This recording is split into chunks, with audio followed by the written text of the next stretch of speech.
അയാൾ അങ്ങനെ ആറ്റുവാശ്ശേരിയിൽ യശോദക്ക് ഇങ്ങനെ കോൾ വന്നുകൊണ്ടിരിക്കുകയാണ്. ഓരോ ഓർഡറും ക്യാൻസലായി എന്നൊക്കെ പറഞ്ഞിട്ടാണ് കോൾ വരുന്നത്. അപ്പോൾ ഇതൊക്കെ കഴിഞ്ഞ് കട്ട് ചെയ്തിട്ട് ഇങ്ങനെ ജയഭാരതി മുത്തശ്ശിയുടെ അടുത്ത് വന്ന് ഇരുന്നിട്ട് ഇങ്ങനെ ഈ യശോദ പറയുന്നുണ്ട്, എല്ലാ ഓർഡറും ഇങ്ങനെ ക്യാൻസലായിക്കൊണ്ടിരിക്കുകയാണ് എന്നൊക്കെ ഇങ്ങനെ പറഞ്ഞ് ടെൻഷൻ അടിച്ചിരിക്കുന്ന സമയത്താണ് മുറ്റത്ത് ആ ഒരു ജോലിക്ക് സഹായിക്കുന്ന ആ ചേച്ചി അങ്ങ് വിളിക്കുന്നത്, രാധിക എന്നൊക്കെ വിളിച്ചിട്ട്. അപ്പോൾ ആ സമയത്ത് രാധിക അങ്ങ് ഇറങ്ങി ചെല്ലുന്ന സമയത്ത് രാധികനോട് ഇങ്ങനെ ഇവൾ പറയുന്നുണ്ട്, അല്ല നാളത്തെ കാര്യങ്ങളൊക്കെ എന്തായി എന്നൊക്കെ ഇങ്ങനെ ചോദിച്ചിട്ടാണ് കയറി വരുന്നത്. അപ്പോൾ തന്നെ ഈ രാധിക പറയുന്നുണ്ട്, അത് ചേച്ചി ഒരുപാട് ഓർഡറുകളൊക്കെ ക്യാൻസലായി, നാളെ ഉണ്ടായിരുന്ന വലിയ ഓർഡർ തന്നെ ക്യാൻസലായിന്, അതുകൊണ്ട് ഇനി ധൃതി പിടിച്ചൊന്നും ചെയ്യേണ്ട, സാവധാനമൊക്കെ ചെയ്താൽ മതി, ഇനി ആകെ കുറച്ച് ഓർഡറുകൾ മാത്രമേ ഉള്ളൂ എന്നൊക്കെ ഇങ്ങനെ പറയാണ്. അപ്പോൾ ആ ചേച്ചി അകത്തേക്ക് അങ്ങ് കയറി വരുന്നുണ്ട്. എന്നിട്ട് ഇങ്ങനെ ഈ ചേച്ചി പറയുന്നുണ്ട്, ആ വഴിയിൽ വെച്ച് ഓരോരുത്തർ എന്നോട് ഓരോ കാര്യങ്ങളൊക്കെ ഇങ്ങനെ ചോദിച്ചുകൊണ്ടിരിക്കും, ഞാൻ എന്തെങ്കിലുമൊക്കെ പറയും, അവർക്ക് ഇങ്ങനെ എല്ലാം ഇങ്ങനെ അറിഞ്ഞുകൊണ്ടിരിക്കണം, ഒരുപാട് കാര്യങ്ങളൊക്കെ ഞാനിങ്ങനെ പറഞ്ഞു കൊടുത്തു എന്ന് വിചാരിച്ച് എല്ലാവരുടെ വായ അടപ്പിക്കാൻ പറ്റില്ലല്ലോ എന്നൊക്കെ ഇങ്ങനെ ഈ ചേച്ചി ഇങ്ങനെ പറഞ്ഞുകൊണ്ടിരിക്കണം. അപ്പോൾ രാധിക ഇങ്ങനെ പറയുന്നുണ്ട്, ആ ചിലപ്പം ഇതൊരു വളരാനുള്ളൊരു ചാൻസ് ഉണ്ടാവില്ലായിരിക്കും എന്നൊക്കെ ഇങ്ങനെ പറഞ്ഞിട്ട് അവൾ ഓരോ നിരാശയായിട്ട് ഇങ്ങനെ പറയാണ്. അതിൻ്റെ ഇടയിൽ ഇങ്ങനെ നമ്മുടെ ജയഭാരതി മുത്തശ്ശി ഒക്കെ ഇങ്ങനെ ഇവളോട് പറഞ്ഞു കൊടുക്കുന്നുണ്ട്, രാധികയെ ഇപ്പം നീ ഇങ്ങനെ തളർന്നു പോകരുത്, ആര് എന്തൊക്കെ ചെയ്താലും നീ തളരരുത്, ഇനി നിനക്ക് ഒന്നോ രണ്ടോ ഓർഡർ കിട്ടുകയാണെങ്കിൽ അതെങ്കിലും നീ നല്ല ഭംഗിയാക്കി ചെയ്യുക, ഇനി ഒരൊറ്റ ഓർഡർ ഉള്ളൂ എന്നുണ്ടെങ്കിൽ ആ ഓർഡർ നീ ഏറ്റവും രുചികരമായ രീതിയിൽ തന്നെ നീ ഭക്ഷണം ഉണ്ടാക്കണം, നീ അങ്ങനെ തളർന്നു പോകുകയൊന്നും ചെയ്യരുത്, ഇനി ആ ഒരു ഓർഡർ വേണമെങ്കിൽ നമ്മളൊരു മരം നടുന്ന പോലെയാണ്, ആ ഒരു മരം വളർന്ന് ഇലകൾ വന്ന് കായ്കൾ വന്ന് അങ്ങനെ ശാഖ വന്ന് അങ്ങനെ അങ്ങനെ അത് പന്തലിച്ച് അങ്ങ് വളർന്നോളും, നീ ഇങ്ങനെ ടെൻഷൻ അടിക്കൊന്നും വേണ്ട, അതൊക്കെ റെഡിയാകും എന്നൊക്കെ ഇങ്ങനെ ഈ ജയഭാരതി മുത്തശ്ശി അവളെ ആശ്വസിപ്പിച്ചുകൊണ്ടിരിക്കണം. അപ്പോൾ ഇവളിങ്ങനെ പറയുന്നുണ്ട്, ഇല്ല ഞാൻ തോറ്റു കൊടുക്കൊന്നുമില്ല, ഇനി എന്തായാലും ഞാൻ മുന്നേറുക തന്നെ ചെയ്യും, ഈ ഒരു സമയമൊക്കെ കടന്നു പോകും എന്നൊക്കെ ഇങ്ങനെ പറഞ്ഞിട്ട് അവൾ അതുപോലൊക്കെ ഒരു മോട്ടിവേറ്റഡ് ആയിട്ട് അവിടെ ഉണ്ടായിരുന്ന ഓർഡറിൻ്റെ ബുക്ക് എടുത്ത് അങ്ങ് തുറക്കുകയാണ്. അപ്പോൾ ആ തുറക്കുന്ന സമയത്ത് അതിലുണ്ടായിരുന്ന ആകെ കുറച്ച് ഓർഡറുകൾ മൊത്തം അങ്ങനെ ഒരുപാട് അങ്ങ് ക്യാൻസലായി പോയിട്ടുണ്ട്. അപ്പോൾ തന്നെ ഇവളിങ്ങനെ ചോദിക്കുന്നുണ്ട്, അല്ല ഇതൊക്കെ എന്താ അമ്മ എന്നൊക്കെ ഇങ്ങനെ ചോദിക്കുമ്പോൾ ഈ യശോദാമ്മ പറയുന്നുണ്ട്, അത് പിന്നെ ആ ഓർഡറുകളൊക്കെ ക്യാൻസലായതാണ്, പിന്നെ എല്ലാ ഓർഡറും ക്യാൻസലായി എന്നൊക്കെ നിന്നോട് വന്ന് പറയണ്ടല്ലോ, നിനക്കതൊക്കെ ടെൻഷൻ ആവുമല്ലോ എന്നൊക്കെ വിചാരിച്ചിട്ട് ഞാനൊന്നും മിണ്ടാതിരുന്നതാണ് എന്നൊക്കെ ഇങ്ങനെ പറയണം. അപ്പോൾ ഇവളിങ്ങനെ വീണ്ടും അങ്ങ് തളർന്നു പോവുകയാണ്. അപ്പോഴൊക്കെ ഇവരെല്ലാവരും കൂടിയിട്ട് അവളിങ്ങനെ സപ്പോർട്ട് ചെയ്യുന്നുണ്ട്, നീ ഇങ്ങനെ തളരരുത്, ഈ ഒരു സമയമൊക്കെ നമുക്ക് കടന്നു പോകും, ഇതൊക്കെ നമുക്ക് ഓവർ ടൈം ചെയ്യണം എന്നൊക്കെ ഇങ്ങനെ പറഞ്ഞ് അവളെ ആശ്വസിപ്പിച്ചുകൊണ്ടിരിക്കുകയാണ്. പിന്നെ നമ്മുടെ ഈ ചന്ദ്രശേഖരനും ആ ഒരു സി ഐയും വഴി വെച്ച് ഇങ്ങനെ കണ്ട് സംസാരിക്കുന്നുണ്ട്.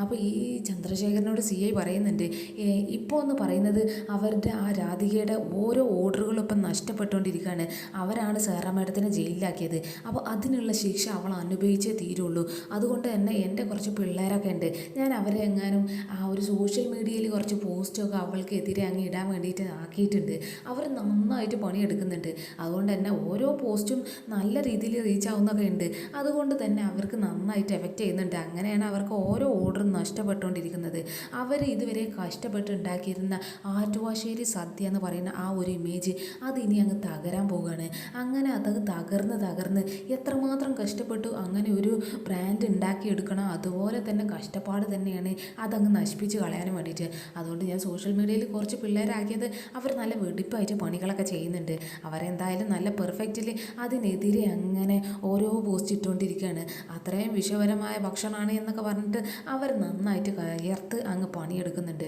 പിന്നെ ഇത്രയും ക്രൂരതകൾ അവർ ചെയ്തത് അതും സേറ മേഡത്തിനെതിരെയാണ്, അപ്പോൾ സേറ മേഡത്തിനെതിരെ ചെയ്തതിന് അവർക്ക് നല്ല ശിക്ഷ കിട്ടുക തന്നെ ചെയ്യണം, പിന്നെ നീയും ആഗ്രഹിക്കുന്നില്ലേ അവർ രണ്ടുപേരും തെരുവിൽ തേണ്ടാൻ വേണ്ടിയിട്ട് എന്നൊക്കെ ഇങ്ങനെ പറയാണ്, അതുകൊണ്ട് ഇതൊന്നും ഏറിയിട്ടൊന്നും ഇല്ലല്ലോ അവർക്കുള്ള ശിക്ഷ എന്നൊക്കെ ഇങ്ങനെ ഈ ചന്ദ്രശേഖരനോട് അങ്ങ് ചോദിക്കുകയാണ്. അപ്പോൾ ചന്ദ്രശേഖരൻ പറയുന്നുണ്ട്, ഏയ് ഒന്നുമില്ല, അവർക്കത് തന്നെ കിട്ടണം, അവർക്ക് അതിനുള്ള അർഹതയുണ്ട്, അവർ കളിച്ചത് മൊത്തം സേറയോടാണ് എന്നൊക്കെ ഇങ്ങനെ പറഞ്ഞിട്ട് അവർക്കെതിരെയുള്ള ആ പക മൊത്തം ഇങ്ങനെ പറഞ്ഞുകൊണ്ടിരിക്കുകയാണ്. അപ്പോൾ ഇയാൾ പറയുന്നുണ്ട്, ഈ സി ഐ എനിക്ക് ഏറ്റവും ദേഷ്യം എന്ന് പറഞ്ഞാൽ ആ വരുണിനോടാണ്, അവന് എൻ്റെ ജീവിതത്തിൽ ആരും എന്നെ തെരുവിൽ വെച്ച് അങ്ങ് തല്ലിയിട്ടില്ല, അതും ആളുകളുടെ മുന്നിൽ വെച്ചിട്ട് അവൻ അതും ചെയ്തിട്ടുണ്ട്, അപ്പോൾ ആ ഒരു പക എനിക്ക് അവനോട് നന്നായിട്ടുണ്ട്, അവൻ്റെ രണ്ട് കൈയും കാലും വെട്ടിയിട്ട് അവനെ തെരുവിലൂടെ അങ്ങ് തെണ്ടിക്കണം, അതാണ് എൻ്റെ ലക്ഷ്യം, അങ്ങനെ അവർ തെരുവിലൂടെ അങ്ങ് അലയണം, അവരിപ്പോൾ ഉണ്ടാക്കിയിരിക്കുന്ന ഈ ഒരു ബ്രാൻഡ് അതെന്തായാലും ഞാൻ ആ പിള്ളേരെ വെച്ച് അങ്ങ് നശിപ്പിച്ച് കളയും, ആ ഒരു പോസ്റ്റ് വഴി അവരുടെ ഈ സർവ്വ ഇമേജ് അവരിതുവരെ കെട്ടിപ്പടുത്ത എല്ലാം കൂടി അങ്ങ് നശിച്ചു പോകാൻ നിൽക്കുകയാണ്. അതിനുള്ള പണികളൊക്കെ അവർ നന്നായിട്ട് ചെയ്യുന്നുണ്ട്. ഇനി എന്താണ് ചെയ്യാൻ പോകുന്നത്, സംഭവിക്കാൻ പോകുന്നതൊക്കെ നീ കാത്തിരുന്ന് കണ്ട. ഇനി അവർക്കുള്ള ഓരോ ഓർഡറുകളും ഇങ്ങനെ നശിച്ചുകൊണ്ടിരിക്കുകയാണ്. എല്ലാ ഓർഡറുകളും ക്യാൻസലായി. അവർക്ക് ഇനി ഒരു ഓർഡർ പോലും കിട്ടാതിരിക്കും. എന്നിട്ട് അവർ ആറ്റുവാശ്ശേരി സദ്യ എന്ന് പറയുന്നത് ഒരു തെരുവിലിരുന്ന് അവർ വിൽക്കുമ്പോൾ വെറുതെ തരാം എന്ന് പറഞ്ഞാലും ആരും വാങ്ങാൻ ആളുണ്ടാവില്ല. അങ്ങനെ ഒരവസ്ഥയിലേക്ക് ഞാൻ അവരെ എത്തിച്ചിരിക്കും എന്നൊക്കെ ഇങ്ങനെ ഈ CI ചന്ദ്രശേഖരനോട് പറയാണ്. അപ്പോൾ ചന്ദ്രശേഖരനും ഇയാളെ സപ്പോർട്ട് ചെയ്ത് തന്നെ പറയുന്നുണ്ട്, അതെന്തായാലും അങ്ങനെ തന്നെ വേണം, അവർ അങ്ങനെ തന്നെ അനുഭവിക്കണം, അവരത്രയും അനുഭവിക്കാനുള്ളതാണ് എന്നൊക്കെ ഇങ്ങനെ പറഞ്ഞ് ഓരോ പകയും ഇങ്ങനെ ഇയാളിങ്ങനെ പറഞ്ഞുകൊണ്ടിരിക്കുകയാണ്. അങ്ങനെ രാധിക 1-2 ഓർഡർ ഉള്ളതിന് കുറച്ച് പച്ചക്കറിയൊക്കെ വാങ്ങുക എന്നൊക്കെ പറഞ്ഞിട്ട് അങ്ങ് പുറത്തേക്ക് ഇറങ്ങുകയാണ്. അപ്പോൾ ഇവളിങ്ങനെ പോകുന്ന വഴിക്ക് അവളൊരു റോഡരികിൽ ഒരു ടീച്ചറെ അങ്ങ് കാണുകയാണ്. അപ്പോൾ ആ ടീച്ചർ നേരെ ഓടി വന്നിട്ട് രാധിക എന്നൊക്കെ പറഞ്ഞിട്ട് അവളുടെ അടുത്തേക്ക് അങ്ങ് ചെല്ലുന്നുണ്ട്. ആ സമയത്ത് ഈ ടീച്ചർ ഇങ്ങനെ പറയുന്നുണ്ട്, രാധിക എന്താ എങ്ങോട്ടാണ് പോകുന്നത് എന്നൊക്കെ ഇങ്ങനെ ചോദിക്കുകയാണ്. അപ്പോൾ അവൾ ഇങ്ങനെ പറയുന്നുണ്ട്, അത് ഇവിടെ അടുത്തൊരു പലചരക്ക് കട ഉണ്ട്, അവിടെ നിന്ന് കുറച്ച് പച്ചക്കറിയൊക്കെ വാങ്ങാൻ വേണ്ടിയിട്ടാണ്, നാളത്തെ സദ്യക്കുള്ള കാര്യങ്ങളൊക്കെ ചെയ്യാൻ വേണ്ടിയിട്ടാണ് എന്നൊക്കെ ഇങ്ങനെ പറയണേ. അപ്പോൾ ചോദിക്കുന്നുണ്ട്, അല്ല ഇവിടെ ഒരു പലചരക്ക് കടയൊക്കെ ഉണ്ടോ എന്നൊക്കെ ഇങ്ങനെ ചോദിക്കുകയാണ്. അപ്പോൾ ഇവളിങ്ങനെ പറയുന്നുണ്ട്, അത് പഴയൊരു പച്ചക്കറി കടയാണ്, അവിടെ സദ്യക്കുള്ള സാധനങ്ങളൊക്കെ ഞാൻ അവിടെ നിന്നാണ് വാങ്ങാറുള്ളത്, അതാവുമ്പോൾ കുറേ കാലം മുന്നേ ഉള്ള പരിചയമുണ്ട്, എല്ലാ സാധനങ്ങളും അവിടെ നിന്ന് തന്നെ കിട്ടുമെന്നൊക്കെ ഇങ്ങനെ പറഞ്ഞിട്ട് അവൾ അങ്ങ് പോകാൻ നിൽക്കുകയാണ്. അപ്പോൾ ഈ ചേച്ചി ഇങ്ങനെ പറയുന്നുണ്ട്, അത് രാധിക എനിക്കൊരു കാര്യം പറയാനുണ്ട് എന്നൊക്കെ ഇങ്ങനെ പറയാണ്. അപ്പോൾ ഈ രാധിക പറയുന്നുണ്ട്, അത് പിന്നെ എനിക്ക് കുറച്ച് സാധനം വാങ്ങാനുണ്ട്, നാളത്തെ സ്കൂളിലെ പരിപാടിക്കുള്ള സദ്യക്കുള്ള സാധനങ്ങളാണ് എന്നൊക്കെ ഇങ്ങനെ പറയാണ്. അപ്പോൾ ഈ ചേച്ചി പറയുന്നുണ്ട്, രാധിക ഞാൻ ആ കാര്യം പറയാൻ വേണ്ടിയിട്ട് വിളിച്ചതായിരുന്നു, അത് പിന്നെ നാളത്തെ പ്രോഗ്രാം മാറ്റി വെച്ചിട്ടുണ്ട് എന്നൊക്കെ ഇങ്ങനെ പറയാണ്. അപ്പോൾ ഇവരിങ്ങനെ ചോദിക്കുന്നുണ്ട്, അല്ല അതെന്തേ മാറ്റിയത് എന്നൊക്കെ ഇങ്ങനെ രാധിക ചോദിക്കണം. അപ്പോൾ ഈ ടീച്ചർ ഇങ്ങനെ പറയുന്നുണ്ട്, അത് എന്തൊക്കെയോ പ്രശ്നങ്ങളൊക്കെ കൊണ്ട് മാറ്റിയതാണ്, വേറൊരു ദിവസം വെക്കാമെന്നാണ് പറഞ്ഞത്, പിന്നെ ടീച്ചേഴ്സിന് ഒഴിവുകളൊക്കെ ഉള്ള ദിവസം ആക്കണം, വരുന്നുണ്ട്, അപ്പോൾ അവർക്കുള്ളൊരു ദിവസം വെച്ചിട്ട് വേണം, എല്ലാവർക്കും ഒരുമിച്ചൊരു ഒഴിവ് കിട്ടുന്ന സമയത്ത് വെക്കാം എന്നൊക്കെ പറഞ്ഞിട്ട് നാളത്തെ പ്രോഗ്രാം അങ്ങ് ക്യാൻസൽ ചെയ്തിട്ടുണ്ട് എന്നൊക്കെ ഇങ്ങനെ പറയുന്നത്. അവർ ആദ്യമൊക്കെ പറയുന്നുണ്ട്, അല്ല എന്നൊക്കെ വെച്ചിട്ടുള്ളത് ഇനി അടുത്ത പ്രോഗ്രാം എന്നൊക്കെ ഇങ്ങനെ ചോദിക്കുമ്പോൾ ഈ ടീച്ചർ പറയുന്നുണ്ട്, അത് പിന്നെ ഉറപ്പിച്ചിട്ടില്ല, എല്ലാവരുടെയും ഒഴിവും കൂടിയിട്ട് ഒരുമിച്ച് വരണ്ടേ എന്നൊക്കെ ഇങ്ങനെ പറയണേ.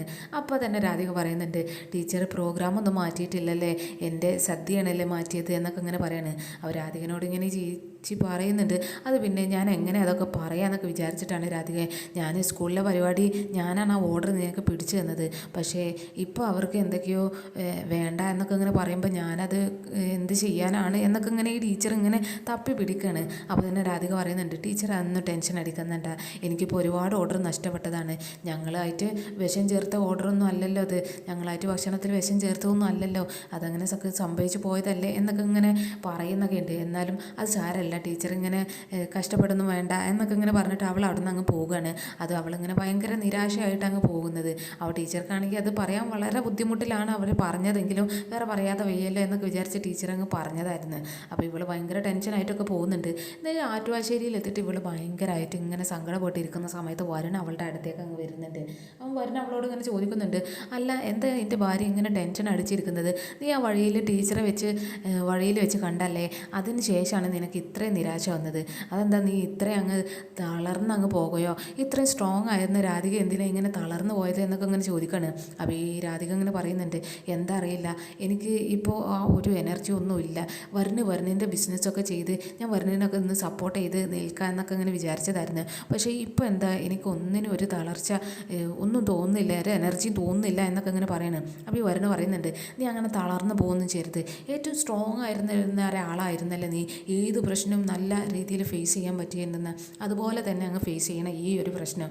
ഇപ്പോൾ സോഷ്യൽ മീഡിയയിലൊക്കെ നമുക്കെതിരെ ഒരുപാട് ആൾക്കാർ കളിക്കുന്നുണ്ടെന്നാണ് തോന്നുന്നത്, നമുക്കെതിരെ ഒരുപാട് പോസ്റ്റുകളൊക്കെ വരുന്നുണ്ട്, അതിനൊക്കെ നല്ല റീച്ചും കാര്യങ്ങളൊക്കെ ഉണ്ട്, അങ്ങനെയാണ് ആ സോഷ്യൽ മീഡിയ വഴിയാണ് അവർ നമ്മളെ തളർത്തുന്നത് എന്നൊക്കെ ഇങ്ങനെ പറയണേ. അവർ ആദ്യമൊക്കെ പറയുന്നുണ്ട്, നമുക്ക് ഇപ്പോൾ നമ്മുടെ പിന്നാലെ അങ്ങ് കൂടിയിരിക്കുകയാണ് ശത്രുക്കൾ, നമ്മളൊരിക്കലും വളർത്തരുത് എന്നൊക്കെ വിചാരിച്ചിട്ട് നമുക്കെതിരെ ഇങ്ങനെ ചെയ്തുകൊണ്ടിരിക്കുകയാണ് എന്നൊക്കെ ഇങ്ങനെ പറയണേ. അപ്പോൾ വരുണും പറയുന്നുണ്ട്, അത് ശരിയാണ്, നമുക്കെതിരെ ഇങ്ങനെ പിന്നാലെ അങ്ങ് കൂടിയിട്ടുണ്ട്, പക്ഷെ അത് ആരാണ് എന്നൊക്കെ ഇങ്ങനെ സോഷ്യൽ മീഡിയ വഴി തിരഞ്ഞു പോകാൻ അത് കണ്ടെത്താനൊക്കെ നല്ല ബുദ്ധിമുട്ടാണ്, അതുകൊണ്ട് ഞാൻ എൻ്റെ കുറച്ച് ഫ്രണ്ട്സിനോടൊക്കെ പറഞ്ഞിട്ടുണ്ട് ഇതിൻ്റെ പിന്നിൽ കളിക്കുന്നവരെ ആരെങ്കിലുമൊക്കെ ഒരാൾ പിടിക്കാൻ വേണ്ടിയിട്ട് എന്നൊക്കെ അങ്ങനെ പറഞ്ഞിട്ടുണ്ട്. അപ്പോൾ രാധിക അങ്ങനെ പറയുന്നുണ്ട്, അങ്ങനെ അന്വേഷിച്ച് പോകേണ്ട വല്ല ആവശ്യമുണ്ടോ? നമുക്കെതിരെ നിൽക്കുന്ന ആരാണെന്ന് നമുക്ക് തന്നെ ചിന്തിച്ചാൽ തന്നെ മനസ്സിലാവില്ലേ, പിന്നെ അന്വേഷിച്ച് പോകേണ്ട ആവശ്യമൊന്നും ഇല്ലല്ലോ എന്നൊക്കെ ഇങ്ങനെ പറയാണ്. അപ്പോൾ വരന് പറയുന്നുണ്ട്, ഇത് സോഷ്യൽ മീഡിയ വഴിയാണ് അവർ നമ്മളെ ഇപ്പോൾ ഇങ്ങനെ അറ്റാക്ക് ചെയ്തുകൊണ്ടിരിക്കുന്നത്. സോഷ്യൽ മീഡിയയ്ക്ക് ഒരു പ്രത്യേകത ഉണ്ട്, ആ അറ്റാക്ക് ചെയ്തുകൊണ്ടിരിക്കുന്ന അതേ ആയുധം ഉപയോഗിച്ച് നമുക്ക് തിരിച്ചും കൊടുക്കാം. നമ്മൾ എന്ത് ചെയ്യാന്ന് വെച്ചാൽ, നമ്മൾ ഇനി പാചകം ചെയ്യുന്ന എല്ലാ കാര്യങ്ങളും വീഡിയോ എടുത്ത് അങ്ങ് അപ്ലോഡ് ചെയ്യാം. നമ്മൾ എന്തൊക്കെ അതിലേക്ക് ചേർക്കുന്നുണ്ട്, ഇനി വിഷം ചേർക്കുന്നുണ്ടോ ഇല്ലേ എന്നൊക്കെ അവർക്ക് തന്നെ കാണാമല്ലോ. അതുകൊണ്ട് നമ്മൾ എങ്ങനെ പാചകം ചെയ്യുന്നു എന്നൊക്കെ നമുക്ക് വീഡിയോ എടുത്ത് അങ്ങ് അപ്ലോഡ് ചെയ്തിട്ട് നമുക്ക് ഇതിനൊക്കെ തിരിച്ച് പിടിക്കാം. നമുക്കിതൊക്കെ തിരിച്ച് പിടിക്കാൻ അതും നമുക്ക് സോഷ്യൽ മീഡിയ തന്നെ ഉപയോഗിച്ചിട്ട് തന്നെ നമുക്കങ്ങ് തിരിച്ച് പിടിക്കാം എന്നൊക്കെ ഇങ്ങനെ പറയാണ്. അപ്പോൾ രാധിക അങ്ങനെ അത്രയും സ്ട്രോങ് അല്ലാതെ നിൽക്കുന്ന സമയത്തൊക്കെ ഈ വരുന്ന നന്നായിട്ട് അവളെ അങ്ങ് സപ്പോർട്ട് ചെയ്യുന്നത്, നീ ഇങ്ങനെ ടെൻഷൻ അടിക്കൊന്നും വേണ്ട, ഈ ഒരു സമയത്തൊക്കെ നമുക്ക് നല്ല സ്ട്രോങ് ആയിട്ട് നിൽക്കണം, നമ്മൾ ഇതിൽ നിന്നൊക്കെ അങ്ങ് തിരിച്ചു വരും എന്നൊക്കെ ഇങ്ങനെ പറഞ്ഞിട്ട് അവളെ അങ്ങ് ആശ്വസിപ്പിക്കുന്നൊക്കെ ഉണ്ട്.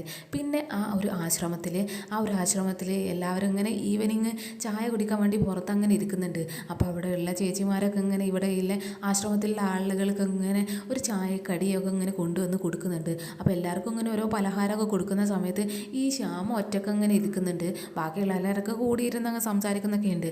ശ്യാമ ഒറ്റയ്ക്ക് ഇരിക്കുന്ന അങ്ങോട്ട് ഇങ്ങനെ ഒരു ചേച്ചി പോയിട്ട് അവർക്കൊരു പലഹാരം അങ്ങ് കയ്യിലേക്ക് അങ്ങ് വെച്ച് കൊടുക്കുന്നുണ്ട്. അപ്പം പലഹാരം കിട്ടുന്ന സമയത്ത് ഇവളതങ്ങനെ അങ്ങോട്ടും ഇങ്ങോട്ടൊക്കെ ഇങ്ങനെ മറിച്ചും തിരിച്ചൊക്കെ ഇങ്ങനെ നോക്കുന്നുണ്ട്. ആ സമയത്ത് ഒരു ഗ്ലാസ് ചായയും കൂടി അവർക്ക് അങ്ങ് കൊടുക്കുന്ന സമയത്ത് ബാക്കിയുള്ളവരൊക്കെ നോക്കുമ്പോൾ എല്ലാവരും ചായയും ആ ഒരു പലഹാരം അങ്ങനെ കഴിക്കാൻ തുടങ്ങുകയാണ്. അപ്പോൾ ഇതൊക്കെ കാണുമ്പോൾ ഈ ശ്യാമ പെട്ടെന്ന് തന്നെ അവർക്ക് എന്തോ ഒരു മനസ്സിലങ്ങ് തോന്നിയിട്ട് അതുകൊണ്ട് അങ്ങ് ഓടാൻ നിൽക്കുകയാണ്. അപ്പോൾ ഈ ഊർമിള ചോദിക്കുന്നുണ്ട്, അല്ല നീ എങ്ങോട്ടായി പോകുന്നത് എന്നൊക്കെ ഇങ്ങനെ ചോദിക്കുമ്പോൾ ഞാനിപ്പോൾ വരാം എന്നൊക്കെ ഇങ്ങനെ പറഞ്ഞിട്ട് വേഗം പോയിട്ട് ആ ഒരു മീനാക്ഷി എന്ന് പറയുന്ന ആ ഒരു പെൺകുട്ടി അവിടെ അടുത്ത് അങ്ങനെ ഇരുന്ന് കളിക്കുന്നുണ്ടാകും. ആ ഒറ്റയ്ക്ക് ഇരുന്ന് അങ്ങനെ കളിക്കുകയാണ്. അപ്പോൾ അവളുടെ അടുത്തേക്കാണ് ഈ ഓടിപ്പോകുന്നത്.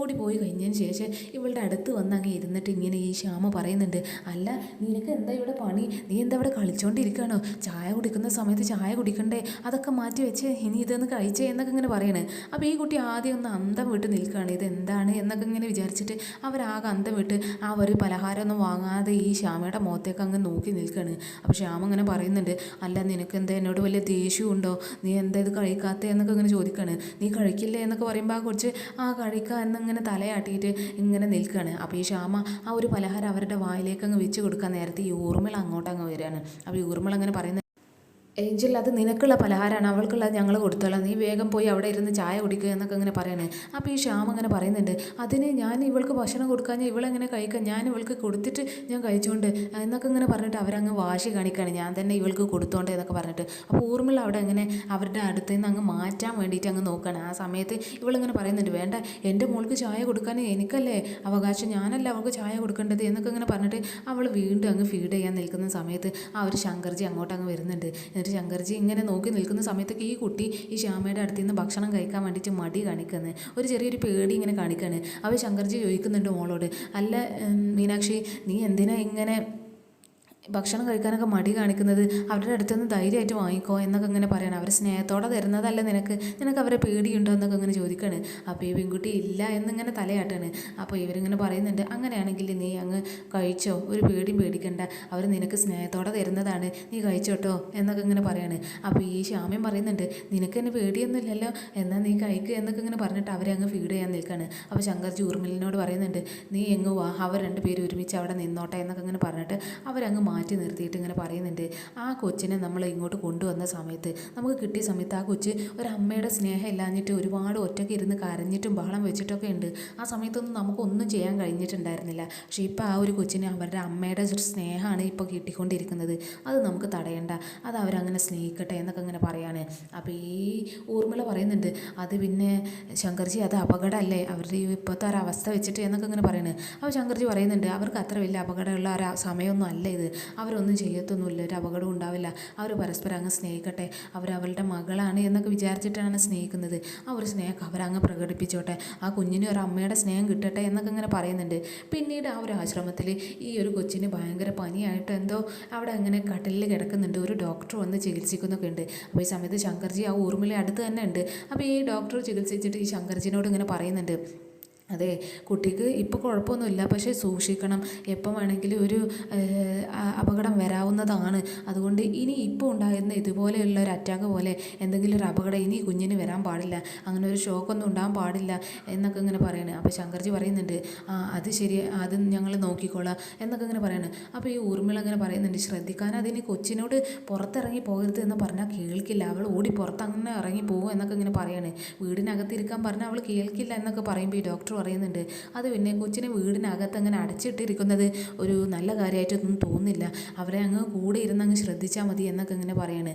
മാത്രമല്ല ഈ ഒരു രോഗാവസ്ഥ നിങ്ങൾ എപ്പോഴും ശ്രദ്ധിക്കേണ്ടതാണ് എന്നൊക്കെ ഇങ്ങനെ പറയുമ്പോൾ ഈ ശങ്കർജി പറയുന്നുണ്ട്, അത് കുഞ്ഞിന് ഇങ്ങനെയുള്ളൊരു അസുഖം ഉള്ളത് ഞാൻ മറ്റുള്ളവരിൽ നിന്നൊക്കെ മറച്ചു വെച്ചത് എന്താണെന്ന് വെച്ചാൽ പിന്നെ ബാക്കിയുള്ളവരൊക്കെ അറിയുമ്പോൾ അവൾ ഒരു ഒറ്റപ്പെട്ട് പോകാൻ പാടില്ല, അതുകൊണ്ടാണ് ഞാൻ അങ്ങനെ ആരോടും പറയാതിരുന്നത് എന്നൊക്കെ ഇങ്ങനെ പറയാണ്. അപ്പോൾ അവരുടെ ഡിസ്കഷനിൽ ഈ ഒരു കുഞ്ഞിന് എന്തോ ഒരു അസുഖം ഉള്ള ഒരു കുഞ്ഞാണിത് എന്നുള്ളൊരു ടോപ്പിക്കിലാണ് അവരിങ്ങനെ സംസാരിച്ചുകൊണ്ടിരിക്കുന്നത്.